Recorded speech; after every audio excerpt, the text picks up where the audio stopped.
Mata duree Gaaddiduu Lola Kaabaa fi Muddama Abiyyi Ahmad jedhuun marii gaggeessuun dhiyaannee jirra. Marii tana kan waliin tolchu waayila kiyya Ittaanaadha. Ittaana baga nagaan waliin deebinu. Akkam jirta milkeessaa baga deebinee wal argine. Ayyee nagaa ta'ii. Egaa mata duree kana jalatti Gaaddiduu Lola Kaabaa jennee kan fudhannee fi Muddama Abiyyi keessa jiru irraa dubbachuuf bakka sadan tokkotti cabsineet irraa dubbanna. Jalqabarraa gidduu kana keessa lolli eegalee jira. Lolli keessattuu gara daangaa Affaarii fi Tigraay gidduutti lolli eegalee jira. Lola sana ka'umsa dubbii fi hiikoo isaarraa gadi qabnee dubbanna. Lammaffaa irratti kutaa lammaffaa keessatti immoo marii biltsiginnaan humnoota Oromoo gidduu waliin marii gaggeesseera jedhee lola garaagaraa oofaa jira.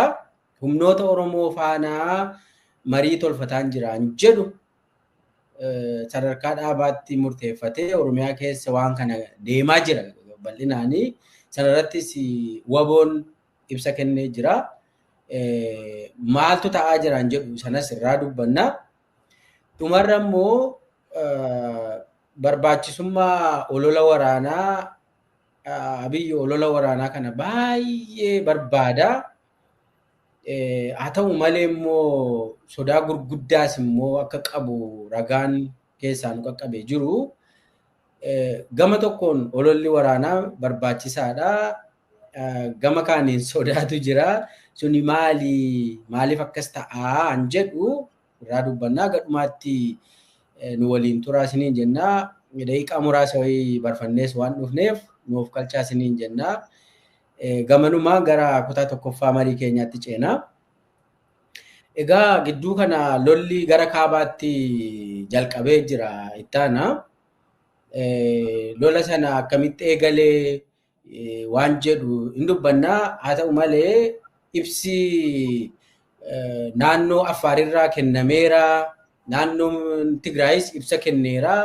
Lameenuu ibsa gurguddaa kennaniiru. Gama mootummaa federaalaa isa jedhamu isa Abiyyirraa kallattiin kennamuu baatus Getaachoo Raddaarraa ibsi kennameera. Lolli gaggeeffameera jechuudha. Egaa gara waa'ee lola kanaa kallattiin lolichi sun maal ture an jedhu seenuurraa akkamitti eegale wanni kun ka'umsi isaa maayinni akkamitti ilaalla ka'umsa madda wal dhabdee akka haaraatti amma eegalaa jiru kana jechuudha. Akka haaraatti lolli eegaleera. Lolli kun ka'umsi isaa maayinni maaliif immoo naannoo karaa Affaar eegale? Inni ammaa kun achirraa yoo eegalle wayyaa ati eegalii boodarran itti dhufaa. Ka'umsa isaarraa eessaa dhufe wanni kun akkamitti eegale an jedhu irraa nu dubbatu. Hayyee galatoomii milkeessaa. Akkuma namuu arguu danda'u lola lamma jalqabee itti fufiinsa lola Tigraay isa bara 2020 amma 2022tti lolame walta'iinsa Pretooriyaa irratti mallatteeffameeni akka dhukaasni dhaabatu kan taasifame sana itti fufiinsa isaa ta'uu isaati jechuudha. Lola sana kan dhaabsisee waliigaltee Pretooriyaa akka inni ta'e hin beekama. Wanti Pretooriyaan ragaadhaan waraqatarra kaa'ee qaama lamaanuu mallatteessise garuu waggoota 3 darban kana keessa hojiirra ooluu hin danda'amu. Gama lamaanuutiinuu wanti baay'ee hojiirra oole hin jiru garuu gammi lamaanuu aara galfachuu waan barbaade fakkaata. Carraa sana fayyadamuudhaanii keessumatti immoo gama Abiyyiin waliigalteen Pretooriyaa akka inni hojiirra oolle miilla jalaa dha'aa deemaa akka inni dhufe dhumarratti gaafa wantichi homaa abdii dhabu ofuma isaatiiyyuu torban darbe kana gadi ba'ee Pretooriyaa wanti jedhamu hin jiru jedhee ofuma isaatiiyyuu labseera. Isa kana afaan Amaaraatiin dubbachuun keenya yaadatama. Nuyi Pretooriyaa waan jedhamu namoota lamaan sadan tokko wajjin mallatteessine isaan immoo dhufanii nutti galanii 4 kiiloodhaa xibsii nyaataa jiru. Homaa wanti nuyi haasofnu hin jiru. Pretooriyaa wanti jedhamu jedhee fixeeran.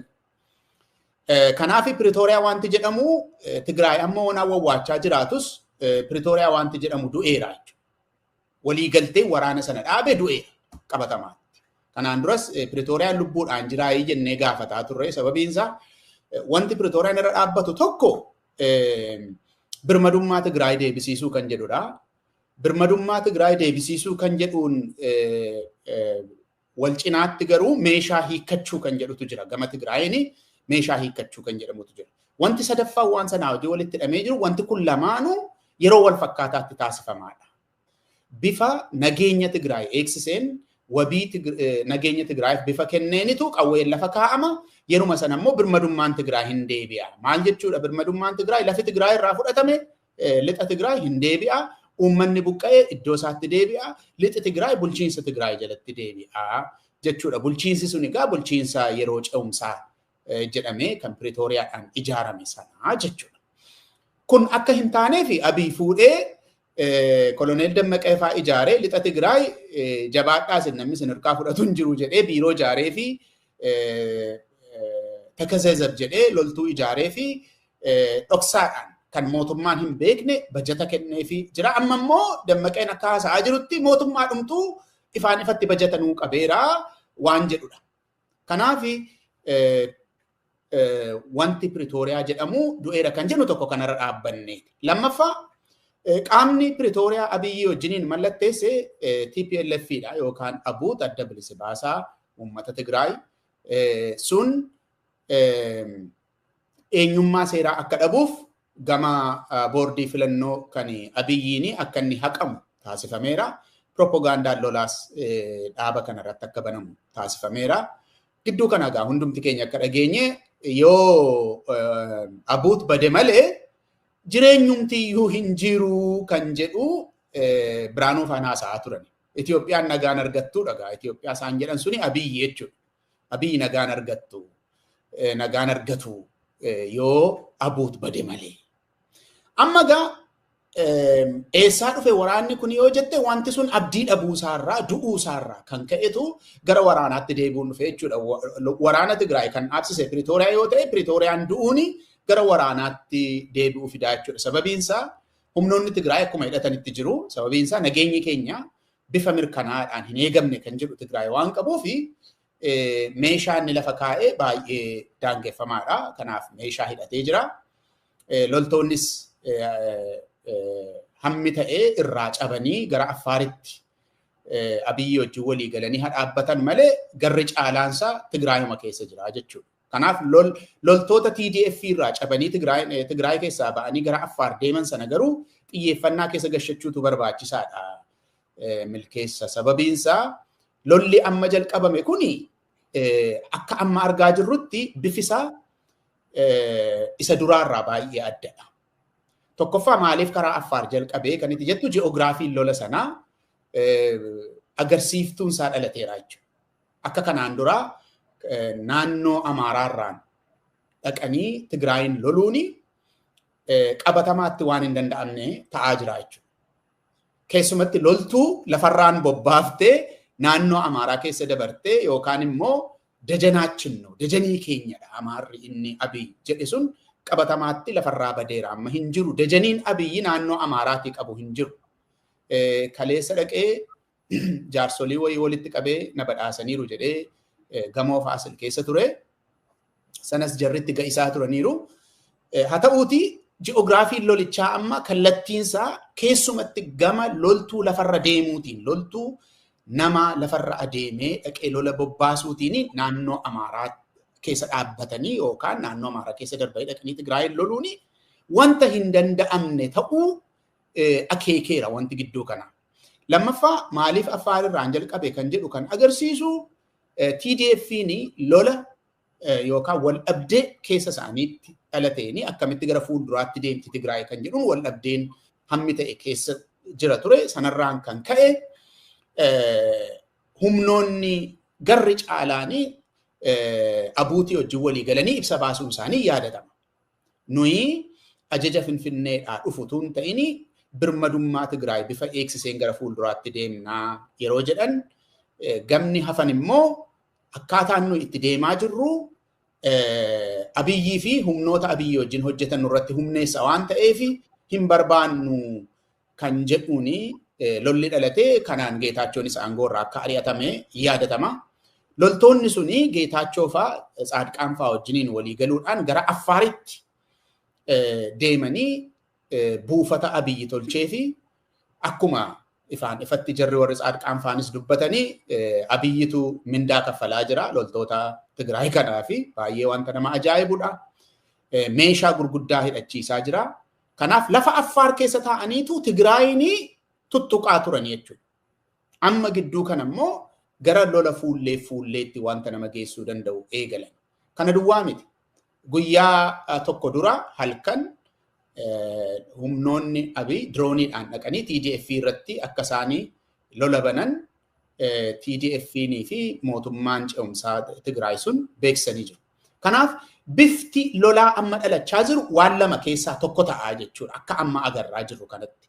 Tokkoffaa yookaan warruma amma jiran kana Tigraay gidduutti lolli akka ta'u taasifamee kallattii Affaariin lolli geggeeffamee humnoonni Tigraay kana keessa yennaa waan dadhaban ta'e irra aantummaa yoo warri Abiyyi deggeru argatanii kana booddeedhaan humnoonni kallattiidhaan Abiyyiin ajajaman yookaan immoo loltoonni biraanuu fa'aa dhaquu danda'u kan jedhudha amma wanti isaan agarsiisaa jiran.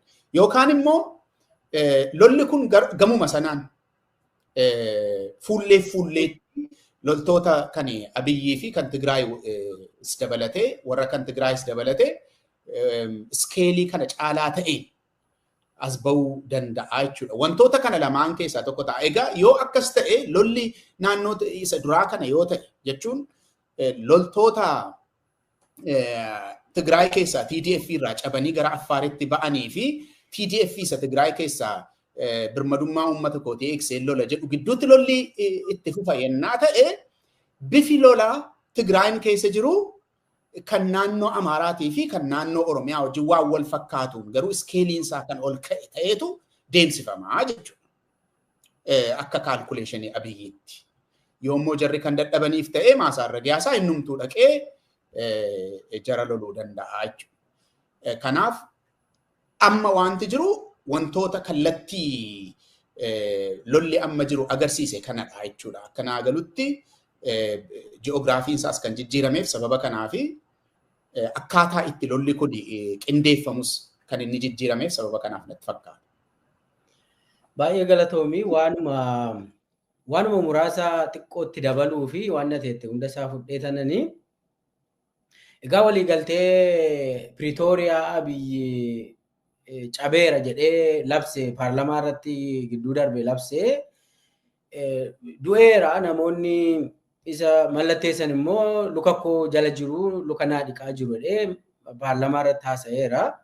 Dhuguma Geetaachoo Raddaan amma luka Abiyyi dhiqu hin beekna. Haa ta'u malee waliigaltee jechuun maal jechuudha Abiyyiif kan jedhu irraa dubbachuun barbaachisaadha.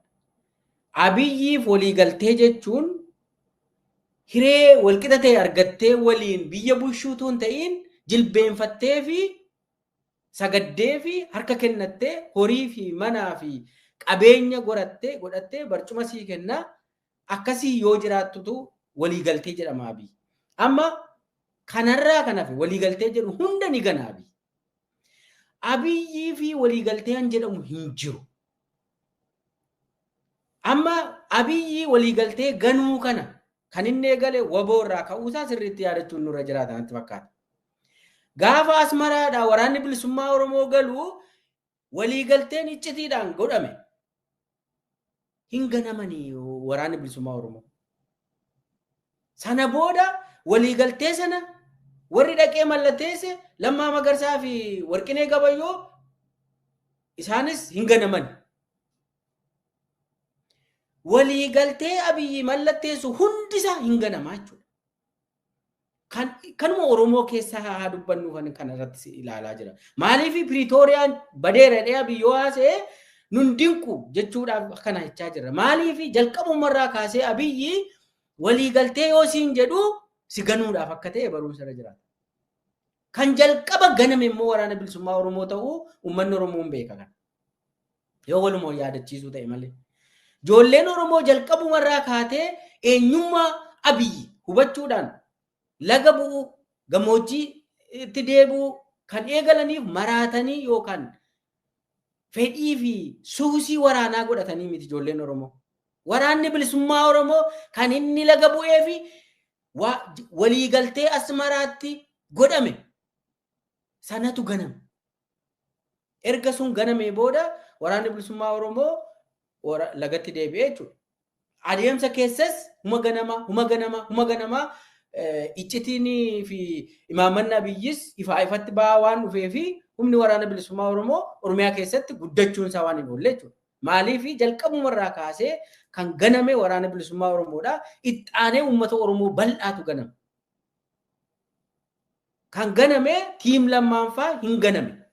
Lammaa Magarsaa ganameetu har'a biyya Oromaa keessatti rakkata. Uummanni Oromoo Abiyyi waliigaltee waadaa gale hunda isaa ganuudhaaf waadaa sii galaa jechuudha. Kanaaf waliigalteewwan ONLF faana gaggeesse waliigalteewwan baay'ee hunda hima gana Abiyyi. Pretooriyaanis haaluma wal fakkaatuun ganamee waraanni kun waraanni lammaffaa akka gaggeeffamu jalqabumarraa ifa ture jechuudha.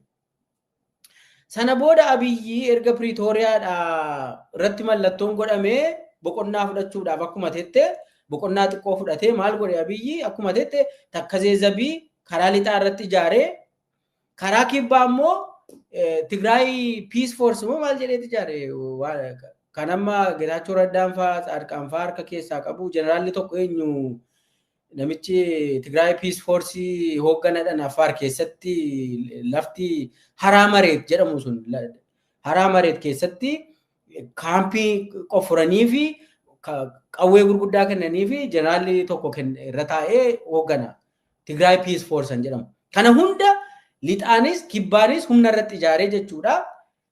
Affaar giddugala waraanaa ta'eera waggoota lamaan darbe keessa.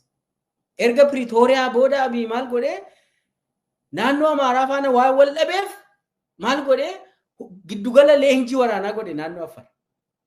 Humni farra Shaabiyaa achitti leenji'a, humni farra TPLF achitti leenji'a, humni waraana Itoophiyaa achi keessa taa'a. Kan Tasfaayee hoogganamu kun achi keessa garmaamu Affaariin dirree dachee waraanaa godhan. Amma gaa Affaarirraan eegalee jechuudha dubbiin kun. Already hin beekama akka waraanni kun eegalu jechuudha. Kanaaf Abiyyi jalqabumaa ganuudhaaf Pretooriyaa kana mallatteessee TPLFis haqee ture.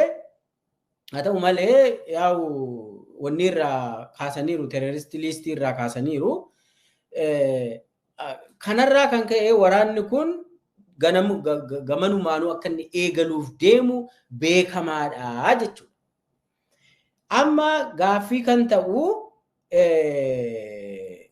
waraana kaabaa kanaan dura dhume kana keessatti uummata miiliyoonaa oltu dhume. Amma immoo waraana kaabaa yeroo jennu Eertiraatu maqaa jira. Hulaa galaanaa waan jedhamutu jira ittaan. Amma kanaan dura waggaa lamaan darbe kana keessa erga Pretooriyaadhaa booda ajandaan dhiyaate tokko hulaa galaanaa han jedhutu dhufe. Hulaa galaanaa han jedhurraa kan ka'e Eertiraas yoo barbaachisaa ta'e kuffifneetu Isaayyaas irraa kuffifneetu amma Asmaraatti qabannaan jedhu jeneraalonni Itoophiyaa Biraanuu Juulaa dabalatee ifatti haasa'u. Amma faaktoriin Eertiraa lola amma lolli kaabaa kun eegalu keessatti waa'een Eertiraa waan jiruufidha. Amma dubbiin kun isa dhiisnee bira darbuu hin dandeenye. Itti zaataa turaniiru. Sirumaa Tigraay faana lola akka hin dhaqnee fakkaata ture. Torbee lama kana dura waggaa lama keessa wanni haasamaa ture waa'ee Eertiraati. Waa'ee hulaa galaanaati. Hulaa galaanaa kana amma Abiyyi dhiiseera moo maal sitti fakkaata ittaana? Moo qaama hulaa galaanaati amma wanni lollammaa karaa Affaariin Abiyyi eegale kun. Baay'ee gaariidha.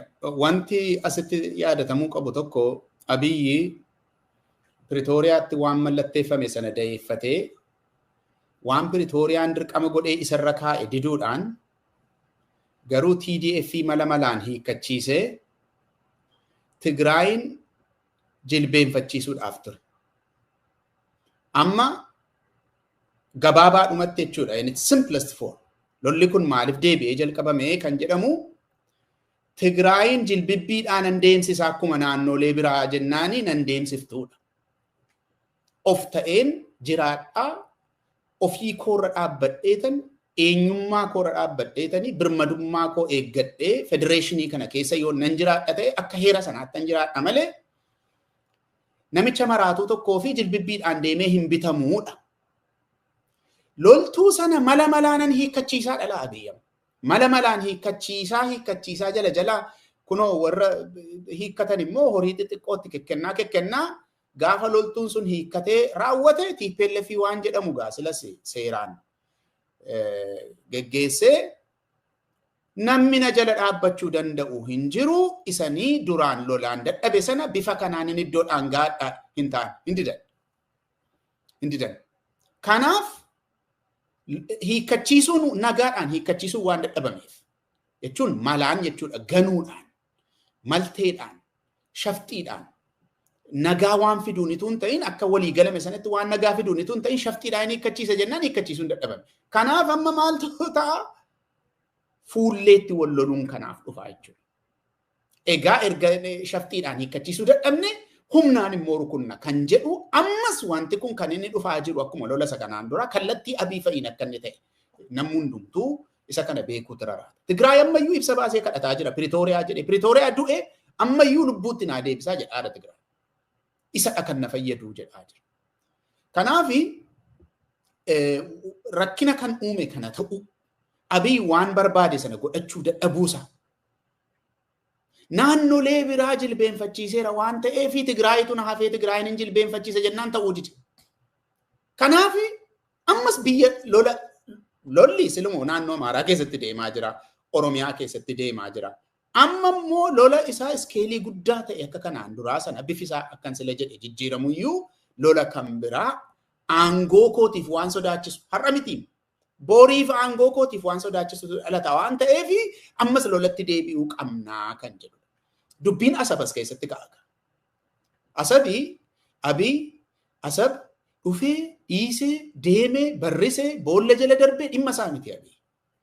Garuu biyyi kunii waan asab jedhu kana bara Ihaadegis iyyaa turte namni hundumtuu keessumatti warri politikeenyaan afaan Amaaraa haasa'an kuni yeroo baay'ee dheebotanii dubbatu yoo kana goone akka kanaan duraa nama mobilaayizii gochuu dadhabnullee meeshaa propagaandaa nuu ta'a waan jedhudha amma gabaabaan dubbi. Maaliif amma duraanii waa'een Asab barbaachisaan turre yeroo lola Tigraay isa duraa dhaqanii waa'een Asab barbaachisaan turre. Maaliif yeroo sanatti kan barbaachisaa ture Eertiraa wajjiniin walii galuudhaan Shaabiyaa wajjin walii galuudhaan Tigraay irratti lola banuudha Abiyyiif kan barbaachisaa ta'e mul'ate yeroo sana.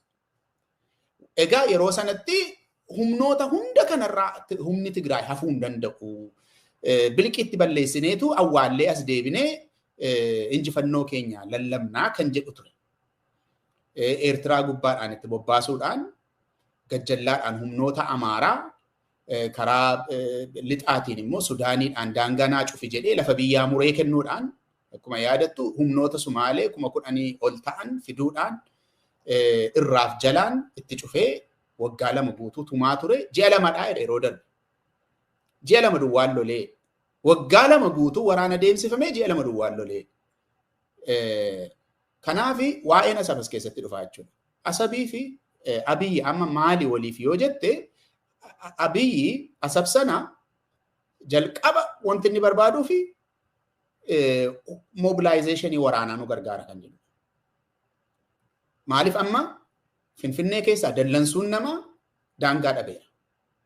Oromiyaan isatti beektudha. Kaadireen minaan nyaattee bultu formaalitiidhaaf Abiyyi wajjiniin hojii hojjettu malee isaanumti mataan isaanii iyyuu dallansuu guddaa keessa jiru. Naannoon Amaaraa isatti beektudha. akka kanaan dura nama didichiisanii qeesiif sheekii paasterii sirbituu harka keessan fuudhaati lapheerra kaawwadhaa takka makkalaakaa irra jira takka jala jira takka cinaan jira kan jedhuuni lallabii yeroo siisuun hin jiru jechuudha. Maaliif dadammaqinsi uummataa dhandhee Tigraay rukunna kan jedhu sun gaabbii dhale malee amma yeroo kanatti dhandhee Tigraay lolla kan jedhu miti. Kanaaf uummata kana dadammaqsuudhaaf waan kana walitti naa qabu waan guutummaa Itoophiyaa walitti fidee faayidaan biyyaaf fidaa jira kan jedhu tokko dubbachuutu raraa jechuudha. Kanarraan kan ka'e namooti garaagaraa kan isaan hin galchine barsiisaan hakiimiin maaloon garaagaraa TV irratti dhufee akka dubbatu waa'ee Asab godhamaa jira. Egaa waa'een Asab kan odeeffamaa jiru tokkoffaa dhimma propagaandaatiif. Hin ta'uuni wanta kan biraadha. Dandeessee dhaxxee qabattaaf hin qabattuun sun wanta kan biraadha.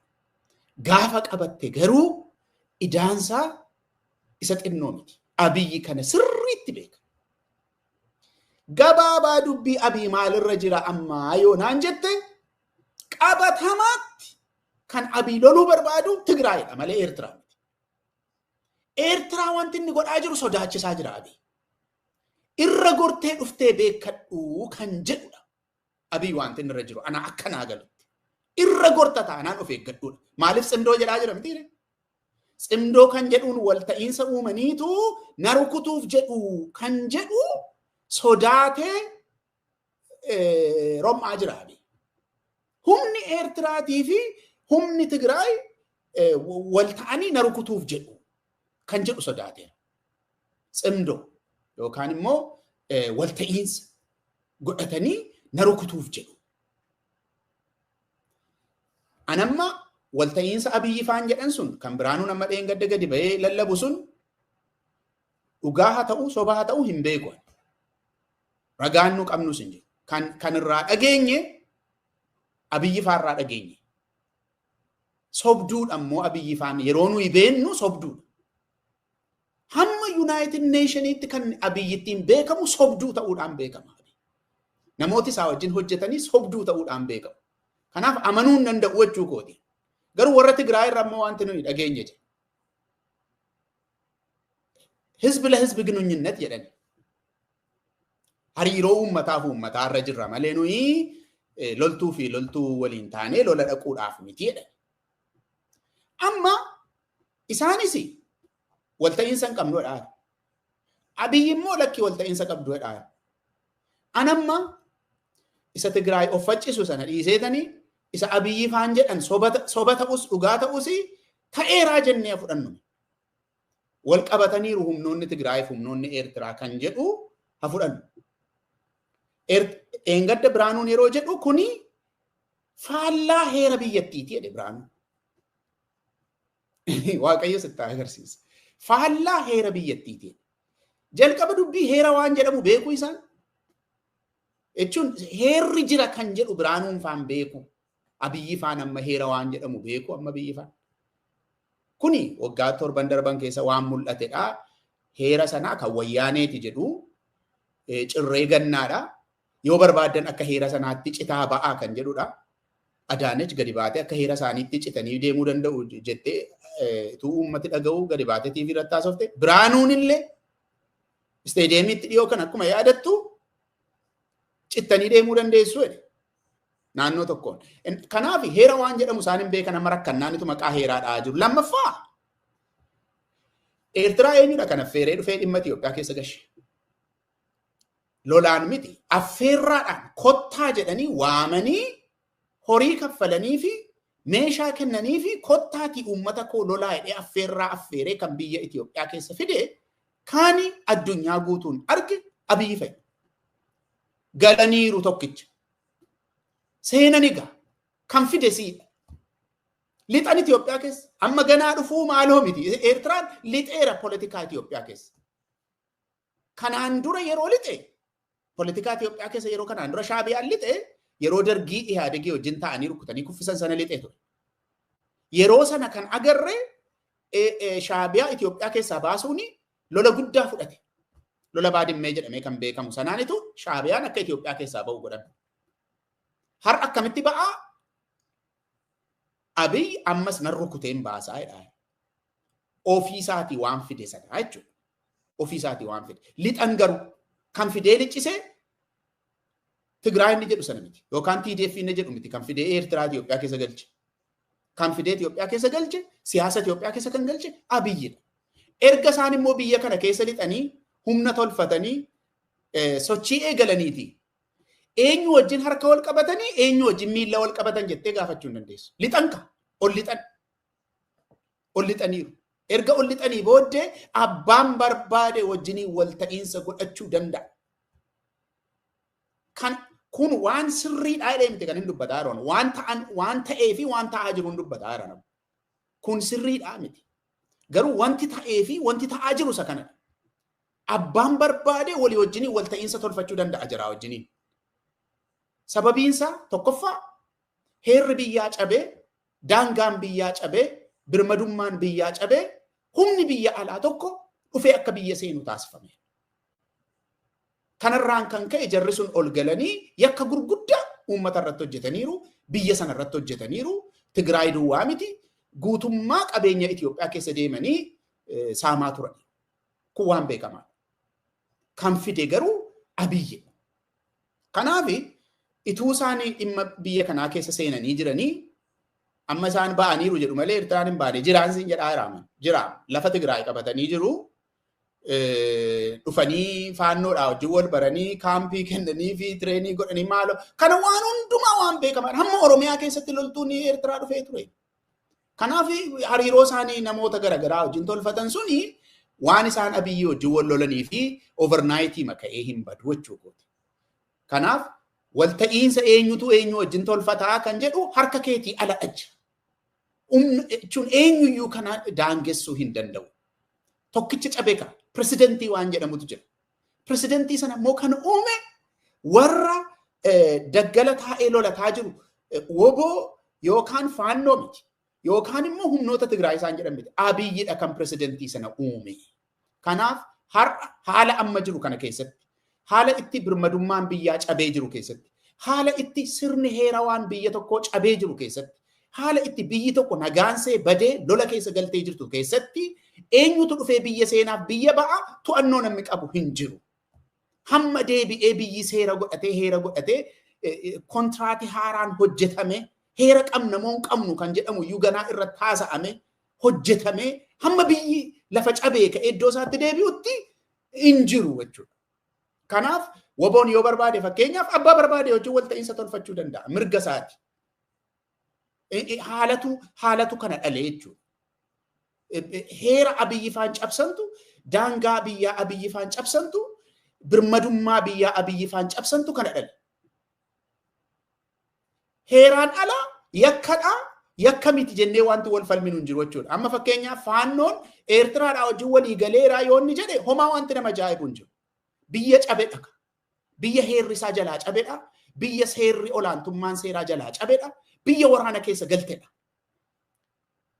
Siiriyaa kan itti yaadataa turtu kan namni hundumtuu beeku milkeessa.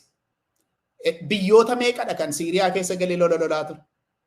Lolli jalqabamee jennaanii eenyutu biyya koo seene eenyutu hin seenne karaa kamiin seene kan jedhu namni to'achuu danda'u hin jiru. Biyya kee kan itti to'achuu dandeessu tokko gaafa nageenya qabaatte, lammaffaa gaafa daangaa kee humni kabachiisu seeraan aangoon kan itti kenname akka seera sanaatti gaafa birmadummaa biyyaa eegsisuu fi to'achiisudha. Gaafa sun tokkicha cabee sanaddootti hamma deebiftutti abalu seeraan ala deemee akka Abiyyi faan jedhaa jiran kana wayyaaneen akkas godhee woboon faan akkas godheen hin danda'amu. Ani waan lafarra jiru dubbataara. Hin danda'amu. Yoo woboon ka'ee amma Eertiraa wajjin walii galeera jedhee ibsa baafatee jechuukooti. Sirriidhaa sirrii miti amma wanti nu haasa'u. Hin ta'amoo hin ta'uun hin ta'a. Ta'eera waan ta'eef tokkicha. Namni tokko godhateera. Erga Abiyyi godhate Tigraayis godhachuu danda'a. Erga Abiyyi godhate faannoonis godhachuu danda'a. Erga Abiyyi godhate woboonis godhachuu danda'a. Erga Abiyyi godhate humnoonni Sumaalees godhachuu danda'u. Balballi isaa banaadha jechuudha. Kanaaf amma kanuma dubbadhee kan dhaaba asirratti Abiyyi wanti inni godhaa jiru qabatamaatti aangoorraa na gombisuudhaa fi kan humna qabu loltoota Tigraayidha jedhee waan sodaateef Tigraayin rukutee cabsuu barbaada. Tigraayin rukutee cabsuu barbaada. Tigraayin rukutee cabsuuf immoo akka kanaan duraatti lola dhaquu waan hin dandeenyee fi maqaa Asab jedhu uume himannaa yakka garagaraa uume kan ofiisaatii balleesse jararra kaa'eetu gara lolaa dhaquu barbaadaa jira. Kanaaf waa'een Asabii kontekstiin isaa ana akkanaa galutti kontekstii ittiin Tigraay rukutamu ta'aa jechuudha. Abiy yennaa haalli mijateef yennaa olaantummaa humnaa akka amma fokkoraaru kanatti argata ta'e Asabiin hin naquu miti. Akka amma fokkoraaru kanatti hin naquu miti. Dhaquu kajeeluu danda'a. Gatiin nama baasu garuu maal akka ta'e waa'ee Sumaalee irratti innis argeera. Abiyyi garuu Tigraayin cabsee jennaan sanumadha kan inni barbaadu. Wanta kan biraa miti. Tigraayin cabsuudha kan inni barbaadaa. Sababiin isaa Tigraay hidhannaan isaa maal akka fakkaatu, ijaaramni isaa maal akka fakkaatu. Gaafa ka'e dhayicha inni Abiyyiin dha'u dhuga baatuun inni jalqabaa Abiyyuma mataa isaatiin jedha. Galatoomii kanarratti Eertiraan already lixa Tigraay akkuma qabatteetti jirti. Amma yoona. Naannoo kaaba Affaaris mishigiiwwan kanaan dura makalaakayaan Itoophiyaa fayyadamaa ture kan qabatee jiru Eertiraan. Kaaba Affaarirraan jechuudha. Kana hunda kan gashaa Abiyyidha. Erga kana godhee booda akkuma jette ulaa galaanaa ajandaadhaaf jedhee uumee dubbiin gaafa seriously deemee Eertiraas kakaasee Eertiraas qophii eegaltu xalayaa asiif achi babarreessuu jalqabee Abiy. Na araarsaa jedhee. Na araarsaa jedhee UN'tti ergate, na araarsaa jedhee Awurooppaatti ergate, na araarsaa jedhee Eertiraa faana jechuudha. Haa ta'uu suni waan galma ga'e natti hin fakkaatu. Dubbiin naannee lolli Tigraay faana akka eegaluudha deemu amma adda bahee jechuudha.